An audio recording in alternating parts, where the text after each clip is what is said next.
था, लेकिन पत्नी के स्मरण में उसका सुर बिगड़ गया। राजा पुंडरीक ललित के मन के भाव को जानकर बहुत क्रोधित हुए और क्रोधपूर्वक कहा कि तू मेरे सामने गाते हुए अपनी स्त्री का स्मरण कर रहा है, अतः तू नरभक्षी दैत्य बनकर अपने कर्मों का फल भोग। राजा पुंडरीक के श्राप से ललित उसी क्षण महाकाय विशाल राक्षस बन गया। इस प्रकार राक्षस होकर वह अनेक प्रकार के दुख भोगने लगा। यह जानकर उसकी पत्नी ललिता अत्यंत दुखी हुई और अपने पति के उद्धार का उपाय खोजने लगी। अपने पति की इस हालत से दुखी होकर ललिता श्रृंगी ऋषि के पास गई।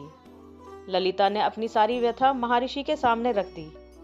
तब ऋषि बोले, तुम बहुत सही समय पर आई हो। अभी चैत्र शुक्ल एकादशी तिथि आने वाली है। इस व्रत को कामदा एकादशी कहा जाता है।